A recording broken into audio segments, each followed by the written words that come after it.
सकाळी ब्रेकफास्टसाठी आज मी eggs boil करून घेतले आणि त्याच्यानंतर ही मी मोडाची मटकी प्रिपेअर केली करण्यासाठी.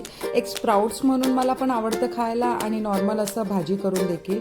त्याच्यानंतर सर्व नाश्ता प्रिपेअर करून मी दुपारच्या जेवणाच्या तयारीला लागले आणि दुपारच्या जेवणामध्ये आज मला कोबीची भाजी करायची होती, कारण सकाळी तिखट मटकी होती म्हणून येथे मिरची टाकून मी हा कोबी बनवायला घेतला होता.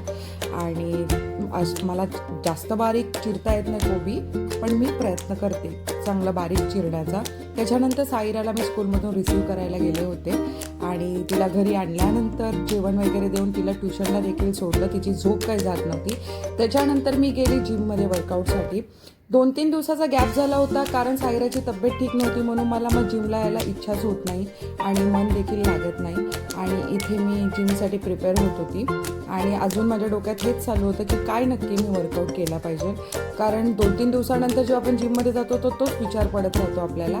त्याच्यानंतर घरी येऊन इथे मी साईराच्या डॅडीसाठी त्यांचे मील पॅक केले, कारण त्यांचा शूट होता. आणि रात्री घरी येऊन ही त्यांची अशी मस्ती चालू होती. सो असा होता आमचा दिवस. Thank you guys for watching.